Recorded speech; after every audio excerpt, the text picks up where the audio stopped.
the next step in the evolution of Cirrus aircraft, the jet was natural.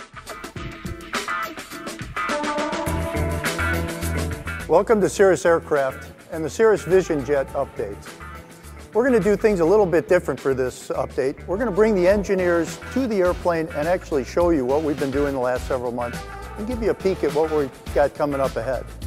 We're going to start with Paul Bray, Vice President of Product Development. Paul's been with us for 15 years, starting on the SR-20 with us. He's going to show you what we've been doing on the airplane.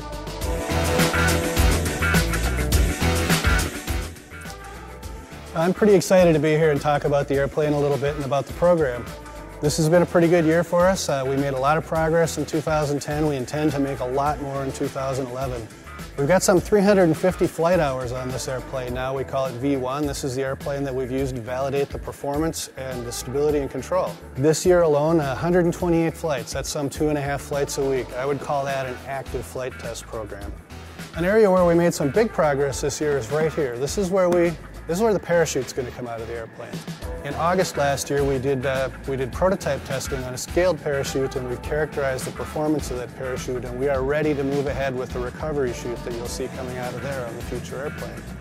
Some other places that we've made some progress this year, we redesigned the inboard wing loft, and we validated it using computational fluid dynamics at this point. It's pretty exciting, actually. We think we've taken about 20 drag counts, about 9 knots improvement in speed on the airplane, and of course that improves range.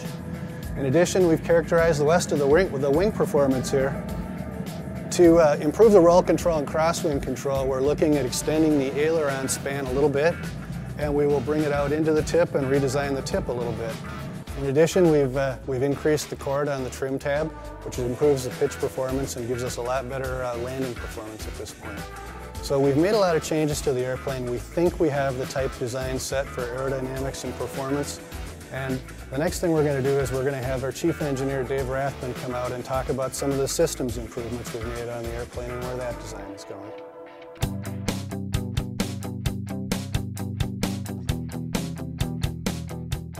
Hi, I'm going to tell you a little bit about the areas of interest that we're working on with our V1 test airplane.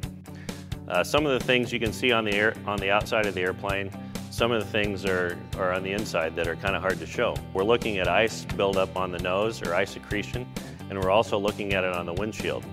We've iterated the design of the ice delivery device here on the nose. We have a TKS delivery system that secretes fluid on the nose, and we also record that for playback. For test purposes, we'll test with and without the flow on the TKS to see how ice builds up and sheds on the nose. We have the nose painted black on the test airplane. We've also got grid lines painted on it so that we can see the areas of buildup. We have a camera here so that we can monitor that buildup real time in flight, and we also record that for playback. We also have ice protection for the windshield. On the top here we have a spray bar. It's not mounted flush on the test airplane so that we can iterate its design, moving around and changing its width to alter the flow patterns on the windshield. And to date, we've got a pretty good dispersion pattern that will keep most of the windshield clear on both sides of the windshield. We've also got a heated engine inlet. This one's electric so that we can vary the heat output in various different areas. It's also black with the white grid lines painted on it so that we can evaluate the buildup characteristics. The production airplane will be heating that with bleed air. Another area of interest on the test airplane is the wingtip. Here we have some interesting instrumentation. Out here on the tip we have a high definition camera that gives us a field of view from the nose to the tail. We can watch ice build up on the nose and windshield, and we also, it's a high enough frame rate where when ice sheds or releases from the airframe, we can monitor the trajectory over the top of the airplane. A particular area of interest is making sure that shed ice flies clear of the engine inlet. Also over here we have these two gauges. One of the things that's important to know when you're flying in ice and evaluating the performance of our ice protection systems is both the rate that ice builds, or ice accretion rate, and also the droplet size. This little ball here we use to quantify the ice droplet size. Larger droplets of vapor or water will build ice in larger diameters, and smaller droplets will build ice in a smaller area. And we can watch the characteristics of that in flight through the video camera, and we also have heaters in there where we can release it and do another test point. This gauge here is the Vernier Ice Accretion Meter, or VAM. This has a very specific shape on this bar that builds ice in a known characteristic, and based on the size of that ice, we can look at this vernier meter through the camera and see the thickness of that over time. This also has a heater in it that we can release those ice shapes and start additional test points in flight. To date, we've actually flown 4 different flap configurations on V1. This is nearly the final configuration. The things that we're particularly interested in flaps is getting a good stall speed, reasonable drag characteristics, and a low weight and low complexity design. We've derived this design that has a hinge below the wing section, or a drop hinge like we like to call it, and a multi-element flap. As you can see here, we have a small vane that's attached to the main flap body, and it helps to keep air attached to the flap at larger flap deployment angles.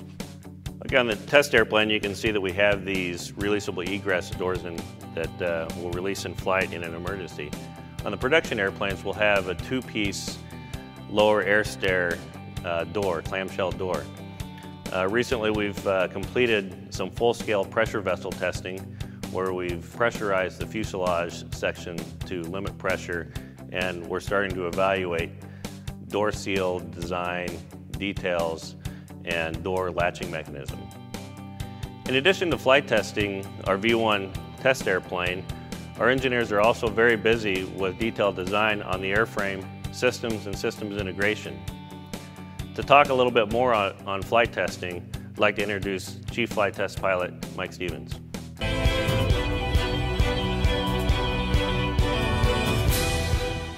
Thanks, Dave. Had a lot of unique and interesting flights since we talked last October. Been beaming up and down the East Coast doing some marketing, as well as a lot of interesting engineering flights.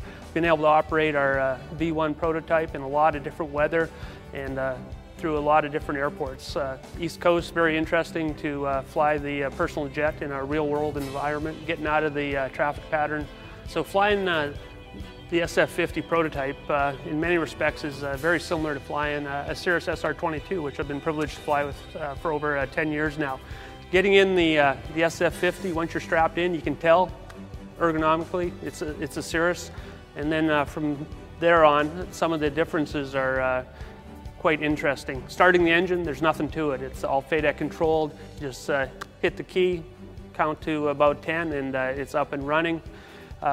Once the engine's spooled up, get your generators online and start taxiing.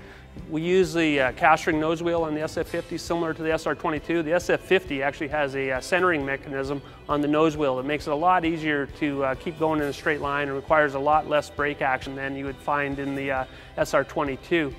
Getting out to the runway, you can feel the trailing link landing gear. It's a smooth ride, it feels solid, it feels like a more substantial airplane. Once you're at the hold short line and ready to go, when you advance the throttle, you'll find that not having a propeller is actually a really nice thing.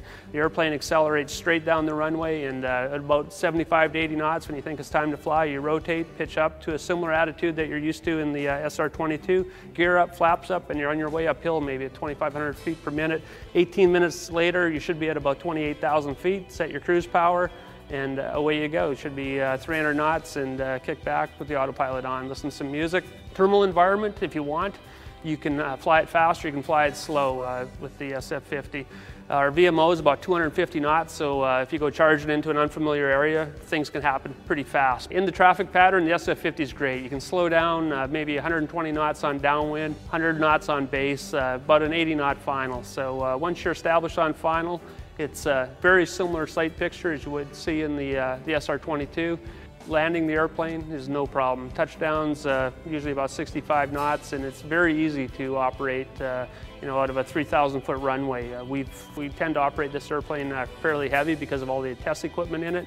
We've been pleasantly surprised with our ability to get in and out of short fields. And I think that'll carry through to the end user. I believe that the 75 to 85 knot final will be manageable for most of our customers.